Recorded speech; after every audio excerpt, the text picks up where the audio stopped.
Next speaker is a passionate advocate for sustainable, reliable digitalization.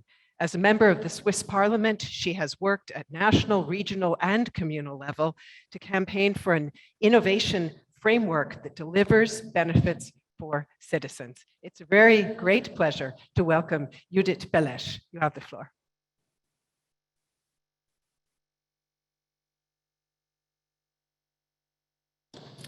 Dear Excellencies, dear guests from all around the world, it's a great honor for me to welcome you today here in the wonderful city of Geneva and online for all our friends who use the more modern means of online conferencing. More than 700 guests are attending this event, and I have the immense pleasure to open as a member of the Swiss Parliament and as the Executive Director of the Digital Industry Association in Switzerland, this conference spinning around trustworthy AI. Every country in the world is currently seeking for ways to get a grasp of the complexity and of the challenges related to AI, their impact on our lives, our society, and our core values, our democracy, and our fundamental rights. Whilst all of us see the huge potential benefits of this technology, if I may call it so, we have little practical experience with the downsides of it. They too might be huge. Allow me to briefly put a spotlight on the Swiss way of regulation. Without false modesty, I may say that Switzerland has been known for its innovation track record at international level for the last decades. This is certainly due to our research base, the close bond between the industries and our small and medium companies, as well as startups, or the openness to public-private partnerships. But we also believe that the ability to continuously innovate and stay on top of technological progress is related to the way we see and use regulation. Ideally, regulation not only protects our citizens from harm, but also facilitates innovation and progress, and might even provide the basis for a competitive advantage. What are the characteristics of our regulation process here? On one hand, we are slow, sometimes intentionally, sometimes not. But it is in our DNA to first observe the impact of a technology and avoid to stifle its innovation potential by regulating it too early. As our federal chancellor once said, we don't want to be the first as long as we can be the best. Quite rightly, slowness can be an asset, as it allows to observe the development, upsides and downsides, and target the problem quite accurately. Also, our democratic process is an actual wave breaker for regulation. Literally everything is being voted on by our citizens. Yesterday, it was voting Sunday. In my city, we voted on 9 different laws on national, cantonal, and communal level. 6 were accepted, 3 rejected. If we want our people to accept a regulation, we better get it right from the beginning. On the other hand, we embrace the principle of technology-neutral regulation. AI has made the headlines of quite a few stories in the past, generally casting a dubious light on its applications.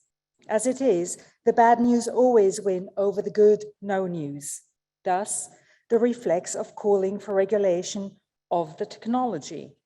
But so far, all of the stories disclose human failure more than technology failure.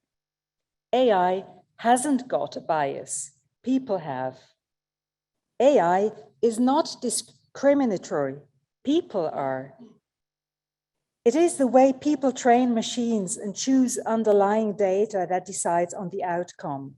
Therefore, it might turn out to be pretty pointless to regulate the machines. We try to build our basic regulation in a way that it will apply on any past current or future product, behavior, or technology.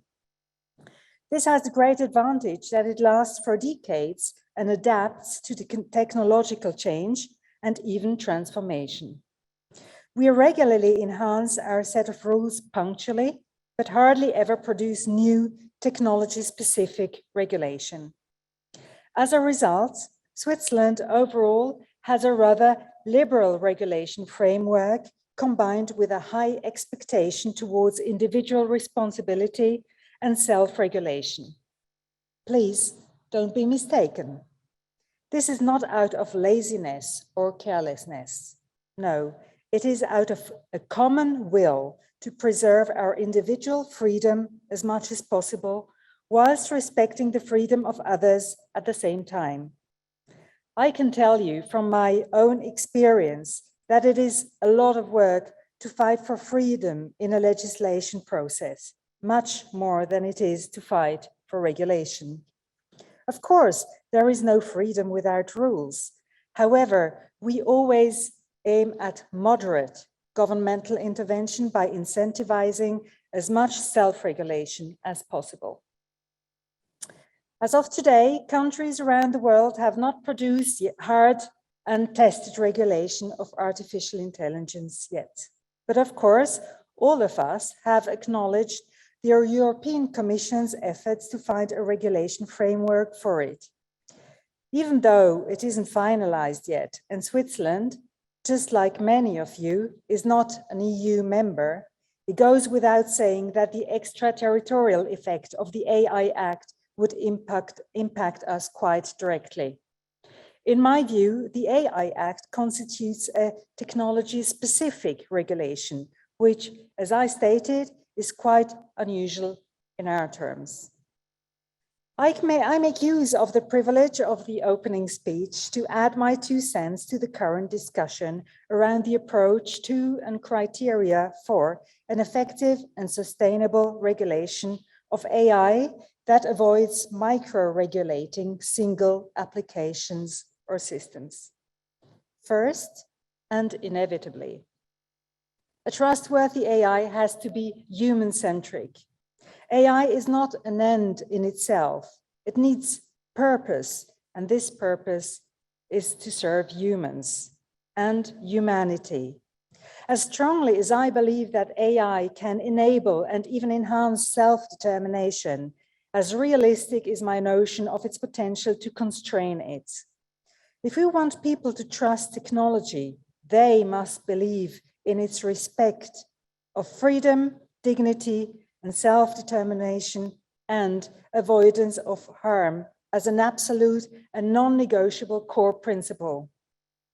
As a representative of the digital industry, I take the liberty to say that it is in their best interest to claim human centricity and an uncompromising adherence to human rights as a minimal requirement. Second, transparency will be a central success factor for AI and its acceptance within society. I am convinced that the concerns and even fears spinning around the use of AI arise from the lack of understanding and transparency. What we take for granted for other products and services needs to become natural for AI too. When you buy food, you know what it is composed of. When you take medicine, you know what for.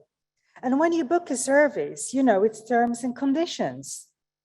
The use of AI should be at least as transparent.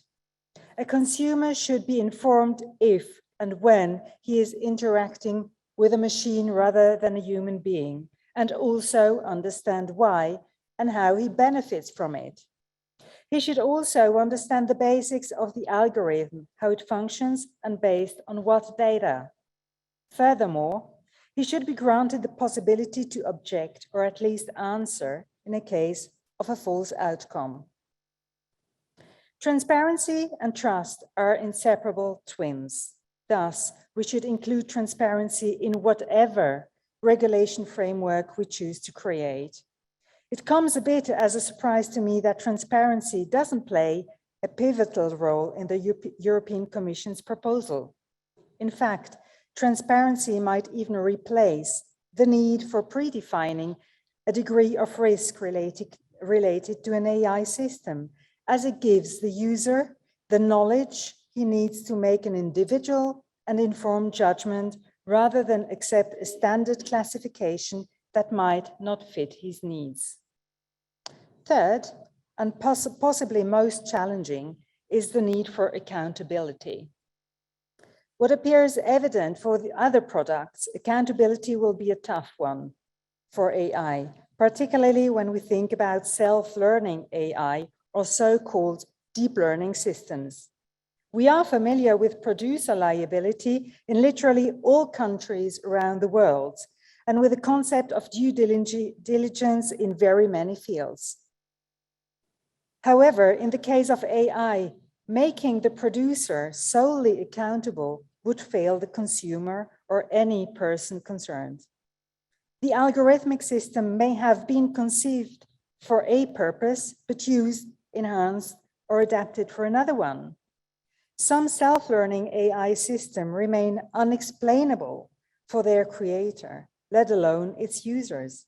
The responsibility for its outcome must be clearly attributed and cannot be replaced by a predefinition of its risk. On the other hand, from a Swiss perspective, this might probably be closer to how we would frame a regulation than by a risk-based approach. Since accountability and liability are broadly accepted and very effective way to regulate products across all industry and products, looking at the outcome rather than the risk might render the risk assessment of every single AI system unnecessarily, yet respect the human-centric elements by means of liability. Naturally, these 3 points are not exhaustive. I view them as a minimal common denominator for introducing AI systems regardless of regulation. And I sincerely hope that states, societies, and companies across borders, across single markets, and across cultures can find consensus on them. As for standardization and conformity organizations, we, Switzerland, sense a great opportunity for you, dear guests, to support this objective, substantiate essential criteria, and use a common language. International standards have a high acceptance amongst companies as well as consumers. They are remarkably trust-building and trustworthy, since they are well established, they are defined by consensus rather than politics. They are measurable and verifiable. Also, they are more dynamic than hard law that often needs years of legislation enforcement, but also jurisdiction. In a context in which a product might develop and change on its own quickly and without human intervention, standardization together with conformity assessment might have a time advantage over legislation. Furthermore, standardization organizations are viewed as neutral from states and individual companies and rest upon the work of knowledge of thousands of experts and scientists. So, when, if not now, shall we grab the momentum of the worldwide quest for a purposeful, focused, and smart regulation of artificial intelligence? Shall we start considering the potential of internationally renowned expert organizations such as yours to establish trust in AI systems? Where, if not here, should we gather and assert the claim that standardization could contribute substantially to a moderate yet effective and consensus-based regulation framework here in Geneva, the home of international flagship organizations such as EIC, ISO, and ITU. Ladies and gentlemen, I wish you an inspiring and fruitful conference. May the sparks of Geneva fly to you here and all over the world and wishfully ignite a blazing, bright fire that will shed light onto each corner of current and future AI systems. May the trust be with you.